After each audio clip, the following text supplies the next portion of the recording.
This episode of New Politics was released on the 25th of May, 2024, and produced on the lands of the Wangal and Gadigal people.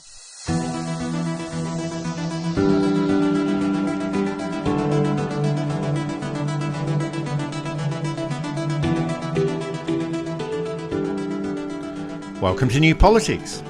In this episode, immigration and nuclear power as the last refuge of the scoundrel. Julian Assange gets the right of appeal, but his case is far from over.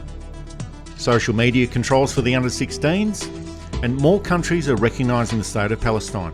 Will Australia be the next in line? I'm Eddie Djokovic, editor of New Politics. I'm David Lewis, now with added cleaning power.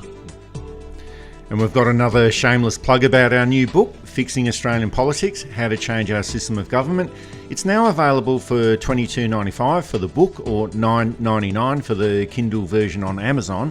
It is available as a free PDF to our Patreon and Substack subscribers. And of course, if you do want to support New Politics and independent journalism, you can support us through Patreon or Substack or go to our website at newpolitics.com.au.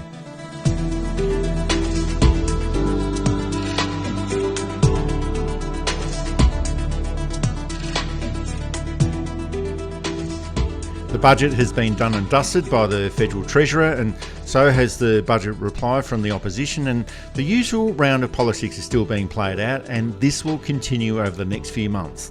There's a wide range of opinion polls that suggest that nothing has changed since the budget was released, and all sides of politics are going through their usual talking points and points of difference in this final stage of the parliamentary term.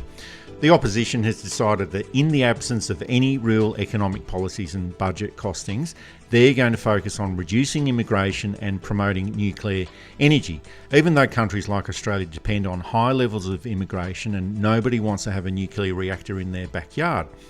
And these are the standard points from conservative politics. Whip up a frenzy on reducing immigration, push that message that migrants are taking all the jobs and causing the housing crisis, even though none of this is true, and claim that renewable energy is a disaster and offer nuclear power plants as a solution, even though none of that is true either, and then hope that the electorate votes for policies that even the Liberal Party is unclear about.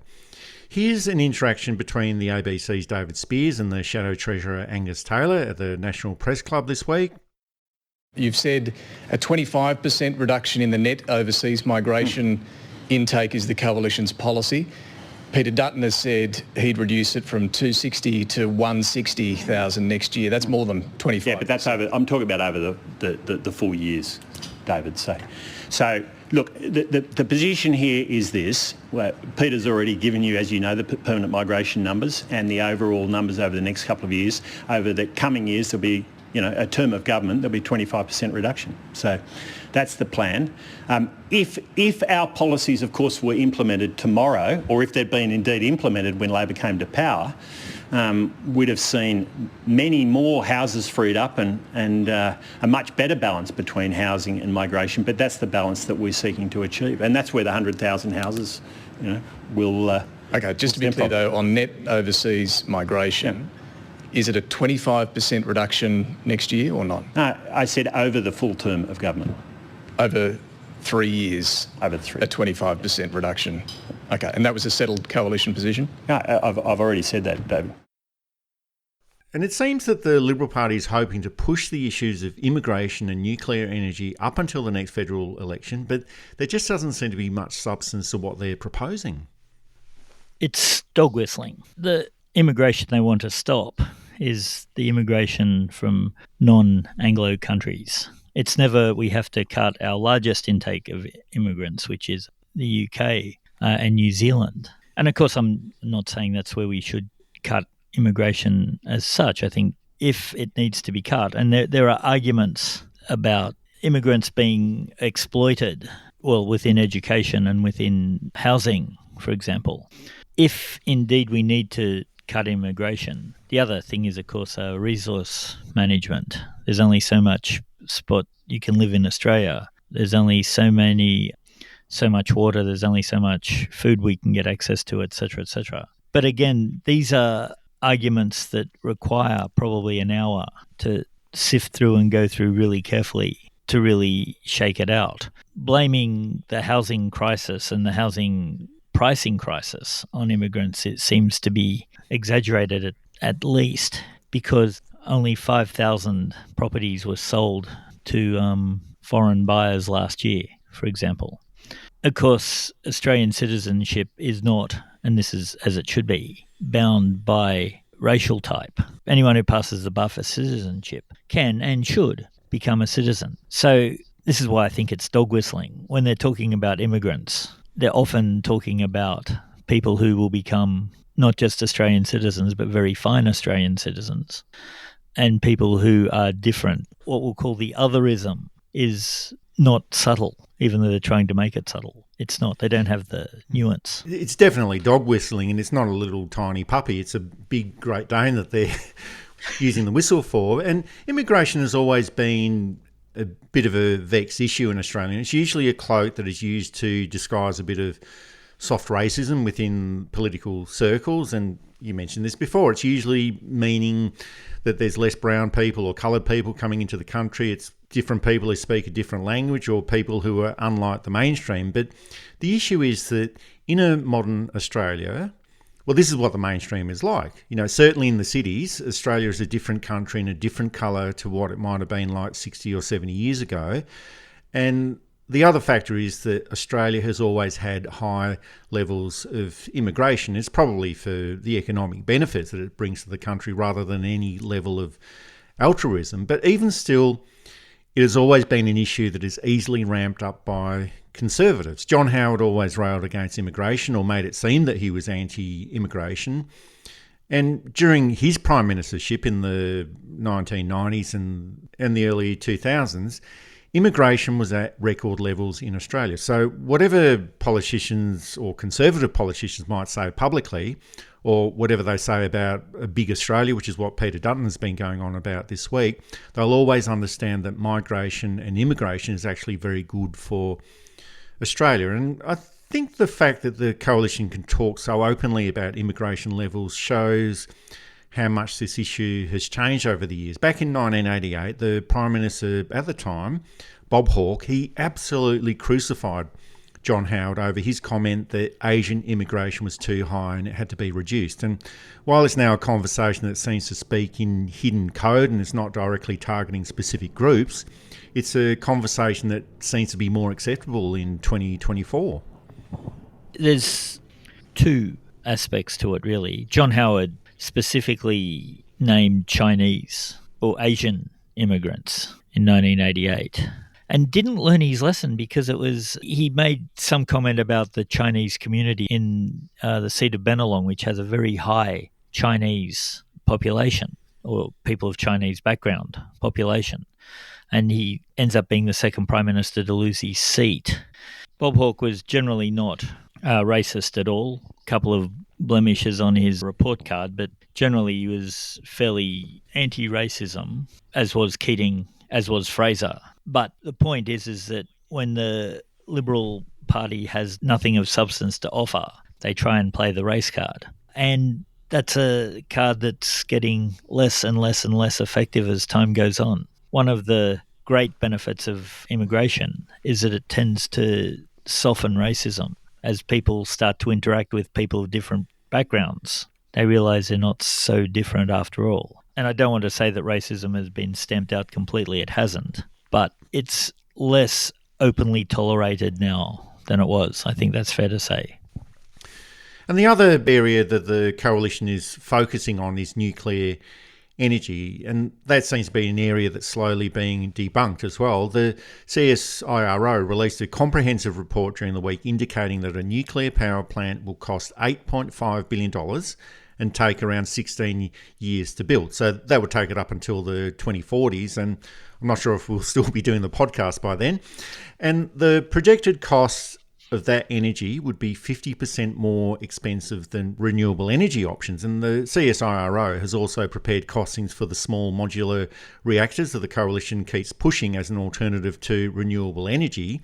And that is an unproven technology at this stage. But the costs for these would be even higher than the standard nuclear energy plant. And of course that could change over the years with different technology, but there's no scientific evidence at this stage to suggest that they will change at all. So if we set aside the ideological opposition to nuclear and purely look at the cost, nuclear energy is just far too expensive, as you and I have been saying for some time now, and renewable energy is far more efficient and cost effective. But despite all of this, the Coalition keeps pushing this and saying that they'll release their policies at the right time. Here's Senator Jane Hume getting all tied up in knots over this.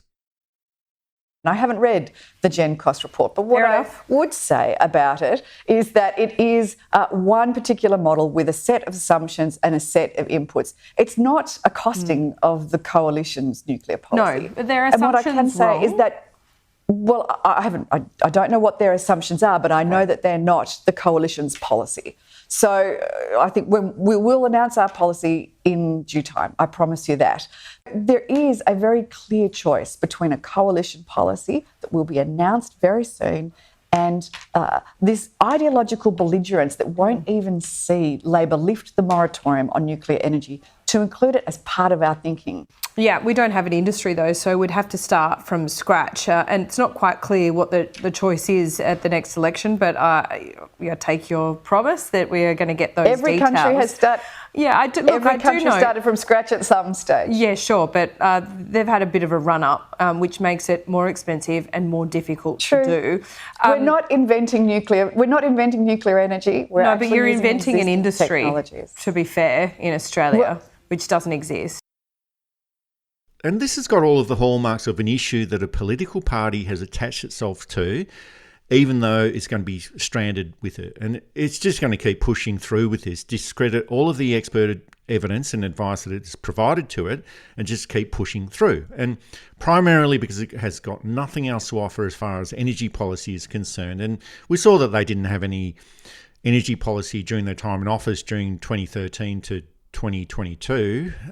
Well, maybe they sort of did, but it was an absolute nightmare and mayhem, and they're repeating the same process in opposition. And sure, there is popular support for nuclear energy in Australia. I think it's something like 50% according to opinion polls, but there's absolutely no support for people wanting nuclear power plants in their own electorate, and the cost is just too prohibitive. And for me, it does seem like a very strange political strategy. So it's obviously to provide a political point of difference to the Labor government, but even if the Coalition somehow manage to win majority government at the next election, and I just don't think that's going to happen, they'll just put this on the back burner and hope that people forget about it, because it's just never going to happen. Yeah, it takes too long to implement. It's more expensive, and the waste is a problem. And even if it's a 1 in 3 million chance, there's still a chance that something would go wrong, until it's absolutely 100% that nothing could ever go wrong. Because that 1 in 3 million, say, and I'm just pulling that figure out of thin air, only has to happen once. And that's tens of thousands of years of consequence. Of course, it gives them an option that's not really coal. Of course, coal becomes the default option while this is argued. But it means that they don't have to go to renewables. With a soft press and a well-run nuclear plant, if nothing goes wrong, does have its advantages. But till they can absolutely solve the issue of waste disposal and safety concerns, it's not as viable an option as its supporters would like. Also, the time of implementation. Oh, but I also find it a very strange political strategy as well, which is so open to being targeted during an election campaign. That's the area that I don't fully comprehend. Yeah, the National Party was all in favour till they started looking at spots for nuclear reactors. Then suddenly the National Party members said, yeah, we don't want it here in their own electorate. So it's a strange strategy. Probably shows the lack of vision in the current Liberal Party, I think, more than anything else.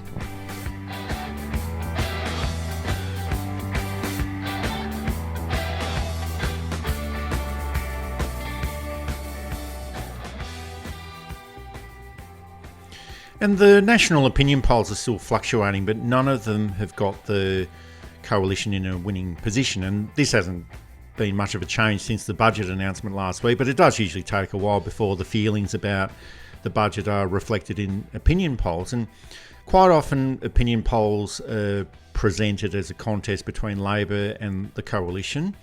But if we look at perceptions of government over the years, there's actually a different result here. Labor in government since May 2022, they've been ahead in almost every opinion poll over the past 2 years. But when you compare it with the coalition in government, well, they were pretty much behind in opinion polls for most of the time that they were in office, pretty much from their first budget in May 2014 onwards. So according to most of the coalition's time in office between 2013 and 2022, there was a mood for change, but they still managed to scrape back into office in the 2016 and 2019 elections. And in politics, that's all that really matters, opinions that occur on election day. And in 2024, according to opinion polls, Labor in government is performing much better than the coalition in government. And generally, as it gets closer to an election, there's also a swing towards the government of the day. So generally, this is not good news for the coalition.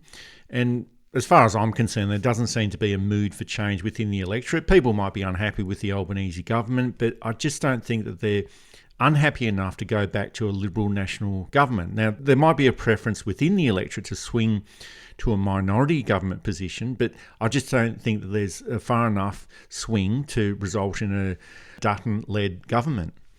I think that people show their displeasure with the Labor government through voting independence. I'm wondering if the community groups will start targeting safer Labor seats. I don't know if that happens, if they'll get the funding of people like Simon Holmes à Court, who may still be interested in getting rid of the other side first. This is all speculation. I have no insider knowledge. I've never met Simon Holmes à Court. He seems like a nice enough fellow. Oh, but we are paid to speculate, David. That's true. I think that if people want a change, it will be a change in which they wanted the Labor Party to take us in and to correct at least the perception that they haven't gone that way. So I suspect that we will see more independence and more moderate independence, except this time maybe in safe Labor seats rather than in safe Liberal seats. Although I know that the voices of movement have already started targeting Peter Dutton's seat. So that's why I think their priority still might be knocking down the Liberal Party count rather than knocking down Labor yet. I know that safe Labor seats with strong Middle Eastern communities are very unhappy with the Labor Party's support of Israel, and that may be a factor in those seats that change things. Well, that's right, but it's just a question of whether there's enough of those seats out there. Yeah. You know, there's 3 or 4 seats, but with a majority of only 5 or so, it doesn't take a lot. So, yeah, again, I don't know that that will be a major factor, even though it possibly should be, but I don't think it will be a major factor in the next election. Oh, and I guess we don't find out whether it's a major factor or not until election day. Election day, yeah. There's 2 or 3 seats that are lost because of the Albanese government's position on Israel in 3 or 4 key seats in Western Sydney. Well, that is a major difference. Yeah, yep, and that's the difference between a majority and a minority government. I don't think a minority government would be a bad thing, depending on who it is who's got the balance of power. Well, I think it would be a fantastic thing. Yeah. You don't want the balance of power to go to the nut jobs. But I think it will hold governments to account a bit better. And if the balance of power is held by reasonable people with an interest in governance, then suddenly we've got a much better situation, and governments being held to account and oppositions being held to account. And I think that can only be for the best. This is New Politics with Eddie Djokovic and David Lewis, one of Australia's top 10 podcasts on Australian politics and news commentary. You can also find us at newpolitics.com.au, and you can also support us through Patreon and Substack.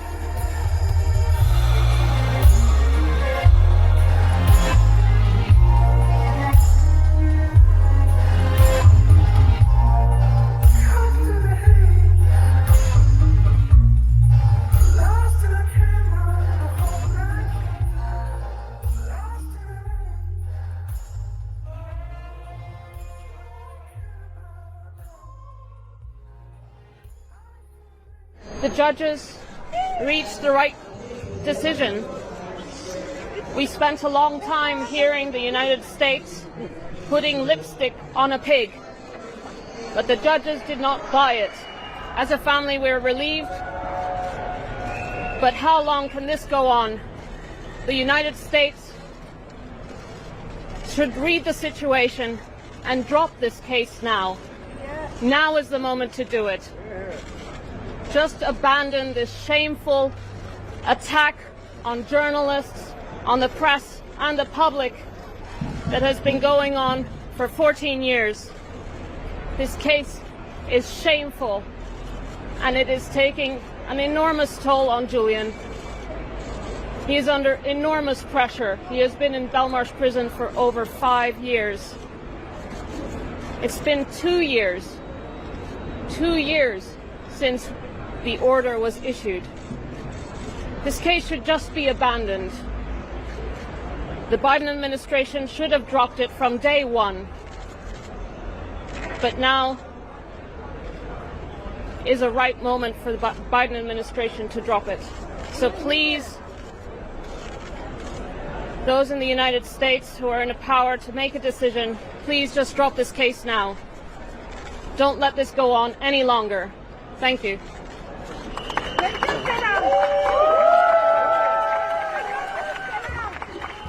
Julian Assange has won the right to appeal his extradition to the United States, and that's all it is at this stage. It's just a right to appeal, and it's on the basis of being able to challenge assurances from the United States that he would be permitted to rely on that idea that freedom of speech is guaranteed within the US Constitution, that he wouldn't be prejudiced at the trial because of his nationality, and that the death penalty would not be imposed. So there's a lot of legal intricacies involved here. Federal law in the US does allow for the death penalty in certain circumstances, and it can be applied for non-citizens as well. And it's hard to see at this stage how long this will drag out for. And unfortunately, it's not up to the Australian government to stop the legal process. But based on what was seen with the treatment of David McBride by the Australian government, where the Attorney General could have stopped the trial against David McBride and didn't, it's unclear what sort of efforts the Australian government has made to free Julian Assange, or what it will do now and what it will do in the future. So this is a very, very, very, very small legal step for Julian Assange. It's better to be able to appeal an extradition than to not be able to appeal the extradition. But overall, it would be far better if the United States just dropped this case completely. It's going to be interesting. The US Supreme Court seems to be using the American Constitution as a set of loosely applied suggestions rather than the fundamental document that the whole legal system is built on. Freedom of speech is one of the big fundamentals of the US Constitution, and freedom of speech is really the right to criticise government without fear of undue consequence. So you can be critical of the government. You may not be allowed to say things about your representatives, certainly ones that aren't true. You can't, of course, use your freedom of speech to start an insurrection or a rebellion against the government. Now, Assange did none of this. He basically allowed documents to be placed on his website that were, prima facie anyway, in the public interest, and that were critical of a US government. That it's come to this shows the level of insecurity in the US system at the moment. The Assange charges should have been dropped a decade ago. Australia should have brought him back under diplomatic cover and let him live in the embassy, or let him live in Canberra somewhere, or even or maybe the Ecuadorian embassy in Canberra. Yeah, go back to the Ecuadorian. And when he was there, all we got was how messy he was, how rude he was to the staff. None of this was actually arguments about should he have done this. It's to the point now where he's become a martyr to the cause of free speech, which is what a liberal republic like the United States shouldn't be giving. The United States shouldn't be making martyrs, let alone martyrs on key fundamental ideas of their own philosophy of governance. Oh, for sure, but we're not exactly sure what sort of representation successive coalition and Labor governments have been making to the United States governments. They keep saying that they've done as much as they can, but for me it's disturbing that Julian Assange has been in Belmarsh jail in London for over 5 years, and this relates to the WikiLeaks release of the video of a US airstrike on civilians in Baghdad back in 2010. But Chelsea Manning is the one who released the footage to WikiLeaks, and they were jailed for 7 years before being pardoned by Barack Obama in 2017. And you could argue, well, Julian Assange hasn't actually committed a crime yet, so he can't be pardoned by Joe Biden if he's not in a US jail. But that's exactly the point. He hasn't actually committed a crime. It's all alleged. And the US Attorney General could drop the charges, as Seller Assange has suggested, under the principles of US federal prosecution and under instruction from the United States President. And the fact that none of this has happened and Julian Assange is still in jail suggests that Australia just hasn't put enough pressure on the United States. And I'd say that Australia would have some leverage. Australia and the United States are meant to be allies. There's the ANZUS Treaty, there's a Quad relationship, there's Pine Gap, there's that insane AUKUS agreement that Australia hasn't said a bad word about yet, even though we're being totally screwed over this. But it just seems that nobody from the Australian government wants to do the tough talking with the United States. Maybe they never intended to. And we've seen how Australia treats whistleblowers with the incarceration of David McBride last week. There was a lot of doublespeak on David McBride, and there's probably a lot of doublespeak with Julian Assange as well. Australia has managed to release Australian citizens from Chinese jails, but releasing Julian Assange from jail in London and releasing him from a court case where he could end up being executed if he's found guilty, and from Australia's supposedly two best friends on the world stage in Britain and the United States, just seems like they can't seem to be able to do that. When somebody writes the book in 30 years on this, there'll be books written, of course, before then, but when there's a bit of distance and a bit of time and a bit of perspective, I think the whole overwhelming emotion is going to be astonishment that it got to this. And we've had so many chances to say, no, bring him home, to negotiate the way out of it, to get him out of these situations. I guess President Eisenhower, warning against the military-industrial complex in 1960, was right. You can oppose so much, but when you go too far, you'll be taken down as quickly and as hard as possible. I'd like to think that the US court will see sense, but I don't have a lot of faith in the US courts at the moment.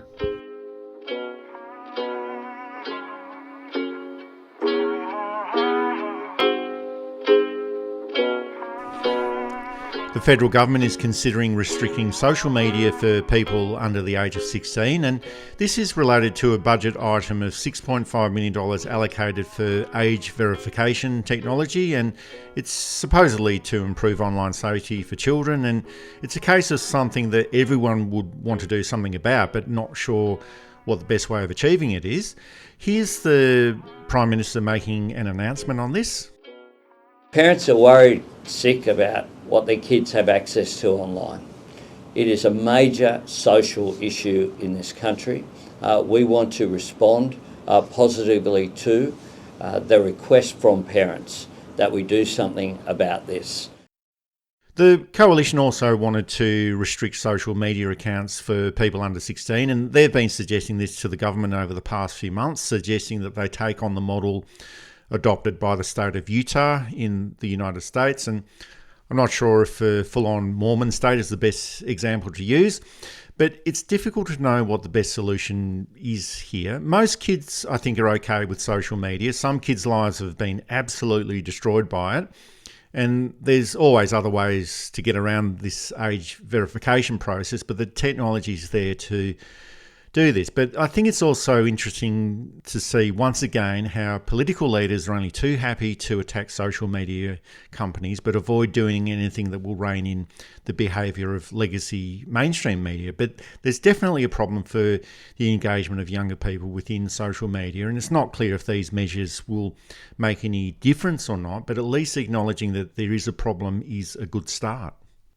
Leo Puglisi, the teenage journalist, whose Channel 6 News does some quite amazing work, especially considering it's all run by teenagers, said that if there'd been a ban, he wouldn't have been able to start Channel 6 News. Now, of course, that's what I'll call an extreme case. Not every teenager is going to set up a news service or an important social or cultural movement, but some are. And yes, the bullying on social media is intense. Well, you should see some of the stuff that we get. Yeah, but that's not really a problem. There's always been intense bullying. Just read Tom Brown's School Days from 1840 or whenever it was. The issue is not the tool. It's like blaming the hammer when the house falls down. And of course, all of the politicians complaining about social media use social media. They make their announcements on Twitter or X, on Facebook. They engage with the community. I think, obviously, if you have a child under the age of 16, you should monitor what's happening. But that's true if they're watching television, if they're reading newspapers, if they're reading novels. How much you monitor, of course, is up to the parent and the temperament of the child, etc., etc. But putting an arbitrary line where the best they can do really is say, are you over 16? No, really, are you over 16? Are you sure? Okay, you must be, you've told us so. It just pushes things underground. It is the language, too, of teenagers, whether they're on Instagram, TikTok, well, it won't be on Facebook. Facebook is for the oldies, or what have you. That's how they communicate. It's their cultural language. For those of us of a certain age, it was TV shows. For those of us a bit older, it was radio. In the 90s, it was bulletin boards and email and things like that. To deprive a generation of their cultural language because certain older, powerful people don't like it, and that's what it gets down to, I think is insane. One of the big discussion points relates to how all of this would be policed. Now, you don't want to have a situation of criminalising people under 16 for setting up a TikTok account, but it might be a case of making everyone have to verify the details just to set up a social media profile, and that would end up being overkill as well as creating all sorts of privacy and data sharing issues. And might also be a case where if these social media platforms, if they just indicate that you have to be over 16 to create a social media account, well, that might be enough just to stop half of the people under the age of 16 creating an account, just because they might think that they're doing something illegal if they do proceed. And David, it was a long time ago since I was under 16, but I just wanted to do everything that was illegal at that stage. So it's just hard to know where this will all go. But it's also different for different kids. Most children are screen obsessed. Some are obsessed with social media.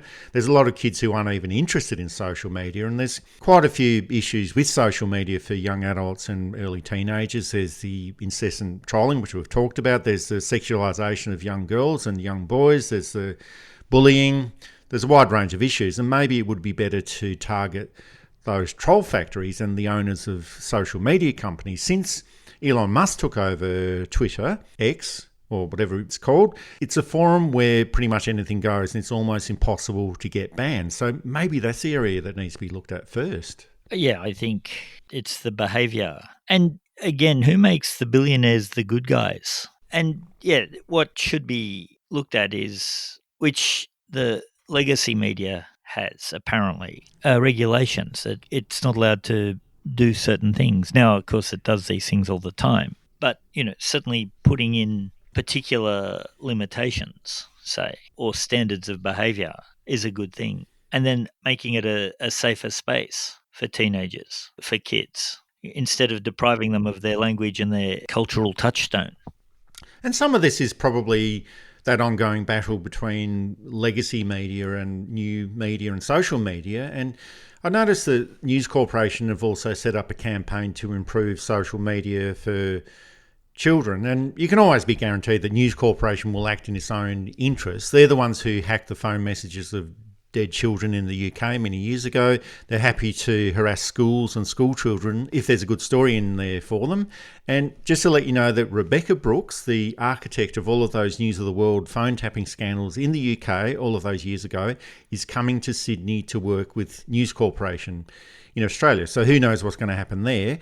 And their campaign, or the campaign by News Corporation, is primarily to attack social media companies and cause problems for them. So there is that self-interest there for News Corporation. And The other issue to take into account is that governments usually implement these types of programs to make it seem like they're doing something about a particular social issue, even if they're not doing really that much about it. And they'll end up setting up these restrictions so that they can announce to parents that, hey, look at this, we're doing something about this issue, remembering that it's the parents who vote in elections and not young children. But it is an issue of e-safety for young children, and the e-safety commissioner has said that it is a big issue of concern. But it's just that I'm not sure if what the government is proposing will solve the problem. But then again, it's not clear if anything will solve the problem.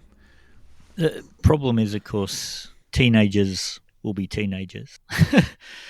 The main issue is you want to stop predatory behaviour, you want to stop bullying behaviour, and I guess you want to stop criminal behaviour, and I guess in there too you want to stop content creation misbehaviour, ripping off of things, and unfortunately you'll probably never stamp all of them out altogether completely forever, but you can stop a whole lot of it and get it down to the point where people know the difference. And I'll be fair again here, it's not really the fault of the people who own these sites, because human beings will be human beings. They are responsible for this. Having said that, they should be looking at ways constantly to just stamp it out.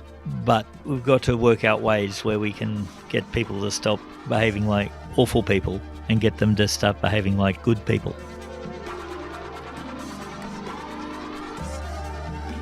This is New Politics, available through Apple Podcasts, Spotify, Amazon Audible, Google Podcasts and YouTube.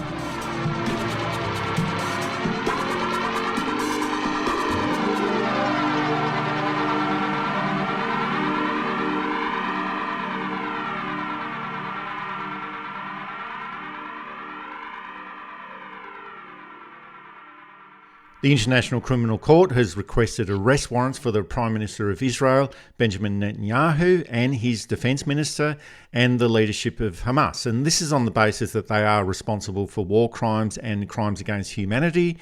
And it's really hard to argue against this. We've consistently said that over the past 7 months, Israel is committing war crimes and genocide, most definitely since October the 7th, and consistently against Palestinian people since around 1946. Hamas most definitely committed crimes against humanity on October the 7th last year, and the responses to all of this have fallen along predictable lines internationally. The diminishing supporters of Israel, there's still quite a few, but it's diminishing, they have slammed the actions of the ICC, but most of the rest of the world have suggested that the ICC is a court of law and the processes of international law need to follow the correct path. And closer to home, this decision by the International Criminal Court has also gone along party lines to a certain extent, and the Prime Minister has suggested that he would not comment on court processes, but the Leader of the Opposition, Peter Dutton, he had no qualms about this at all. He's gone into overdrive and said that the decision is completely repugnant, that it was an abomination that should be ceased, and is now threatening to pull out of the International Criminal Court. Even though he's not in government now, he can't do anything about it. And as we know, Peter Dutton was part of a coalition government that frequently ignored the processes of law. So it's not a surprise that he's calling on the Prime Minister to intervene. But this is a process that does need to follow the law. Otherwise, there's no point in having an International Criminal Court. And this is exactly the type of event that it was set up to deal with. Yeah, I know Peter Dutton has said that if he becomes Prime Minister, he won't recognise the authority of the ICC. And the other thing we should point out that Anthony Albanese was the first Western leader to be referred to the court for his support of Israel, which I'm sure the younger Anthony Albanese would be at the very least bemused and more likely horrified. As the Netanyahu government seems to be losing the moral battle, as the innocent Palestinian bodies pile up, as the citizens of Israel start to protest more, as Jewish communities around the world start to speak up in opposition, as countries like Norway and Ireland start to say, we recognise this area as a country, we find that the mood is changing. I think it's also fair to say that there's a stronger reaction from those who are in favour of the Netanyahu government's actions. Things are getting quite heated and a little bit illogical. I don't know what's going to happen. I can see that the ICC may be dismantled by powerful global forces. It may become a de facto world police that stops this, or somewhere in between. But certainly once you start to get Western countries like Norway, like France, like Ireland, who have no historical or political connection, or not much of one, with Palestine, there's a change in the air, I think. And hopefully things are going to resolve peacefully and justly. And closer to home, the responses in Australia have been predictable and quite unsophisticated as well. And maybe it's the case where it just doesn't need to be any different to that at this stage in Australia. Australia has played itself out of this issue and doesn't want to be a world leader on this. So we've had Peter Dutton attacking Anthony Albanese for being equivocal, supposedly, about his statements on the ICC announcement. Most politicians have been lining up to condemn the ICC. Simon Birmingham, James Paterson, Jim Chalmers announced that there was no equivalence between Hamas and Israel. The Department of Foreign Affairs also released a similar statement, even though that's not really their job. Mark Butler, Senator Jane Hume, they were all in the contest to see who could be the biggest supporter of the State of Israel. And for me, it's just an embarrassment to watch this total appeasement of the Israel lobby in Australia. And for sure, Hamas and the government of Israel are not the same. And there's no equivalence. That's absolutely true. But they've both committed war crimes and crimes against humanity, Hamas on October the 7th, and Israel in the killing of over 36,000 people in Gaza, running an apartheid state and committing genocide. And it's been going on for almost 80 years. And this is not a secret. We've seen it in the news report, statements from the Israel Defence Force leaders and from the Israel government and from Benjamin Netanyahu, the Prime Minister. Here's the Palestinian human rights lawyer, Diana Boutou, commenting on the ICC announcement. And so while this is definitely a good start, it's taken far too long to get to this point. And as we know, this occupation has gone on for more than half a century. And the fact that they're simply hitting the start clock on October rather than the start clock, which is when Palestine actually signed on to the ICC, is very telling. And so it's lacking context, it's lacking depth. But again, I think it's very important because for all of these years, Israel has been able to get away with literally murder. And so the fact that we're finally seeing that one of these international institutions is beginning to hold Netanyahu and Gallant accountable is actually a good first start. I hope it continues beyond this, and I hope we see not just indictments, but much more than that, in order for this genocide to finally come to an end, for the world to finally stop Israel's genocide. So it has taken too long to arrive at this point. It doesn't really matter who's committed the crimes. If crimes have been committed, well, there needs to be punishment and a sanction for that. And the suffering that's been going on in Gaza has just been too much, and it just needs to end.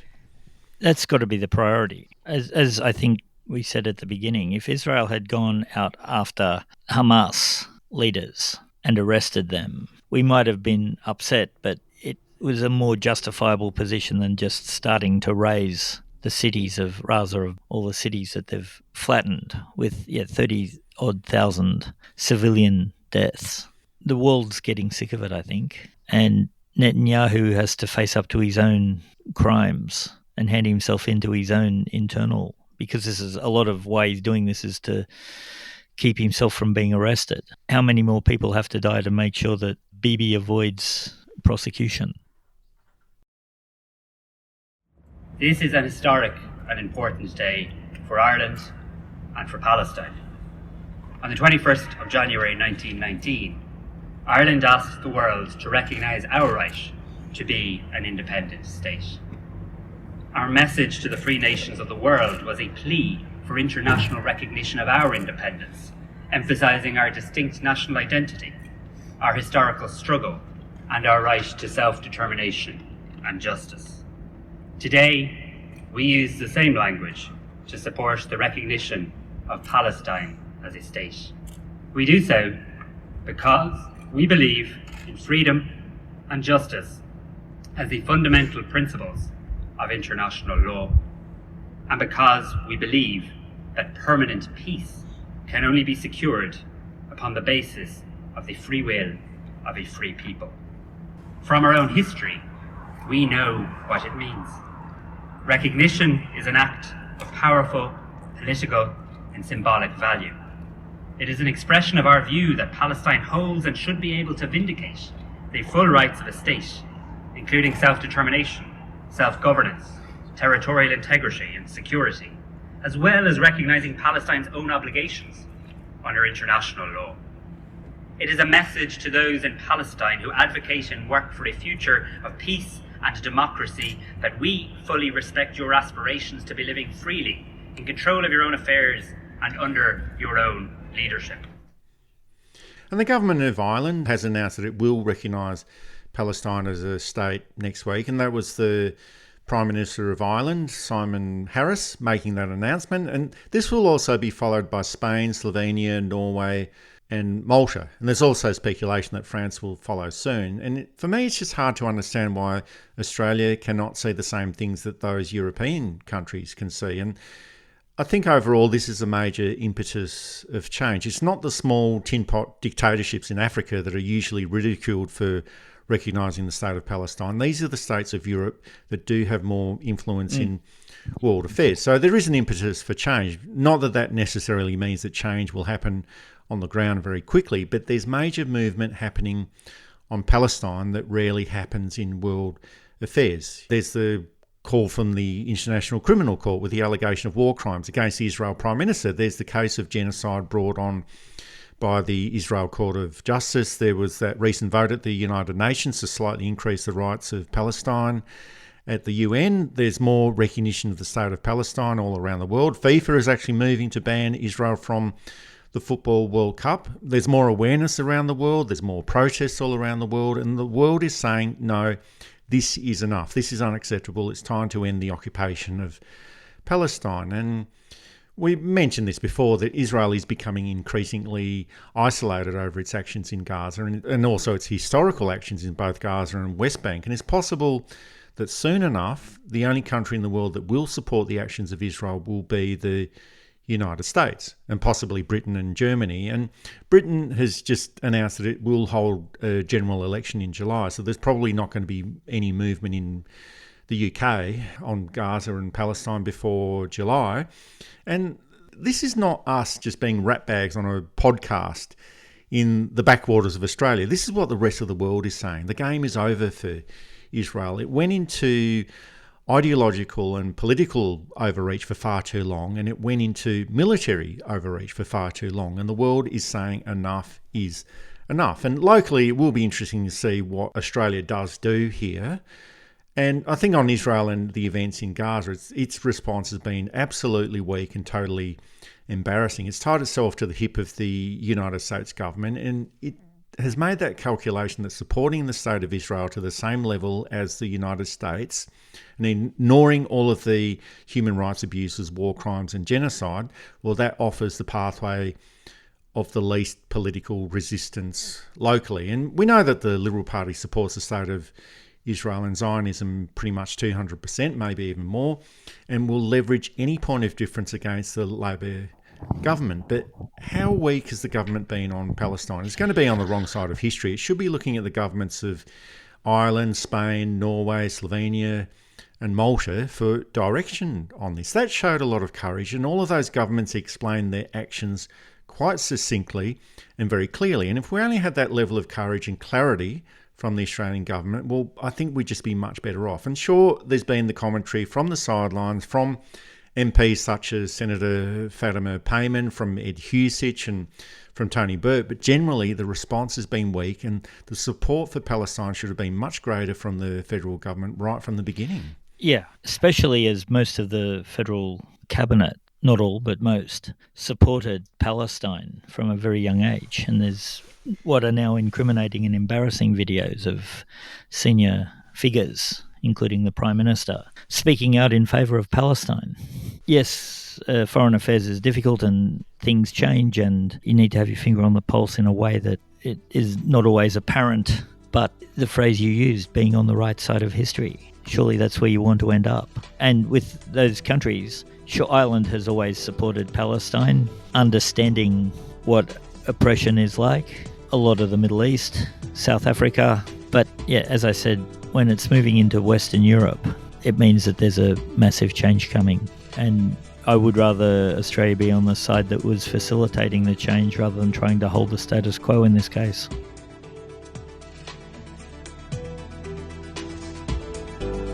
That's it for this episode of New Politics. Thanks for listening in.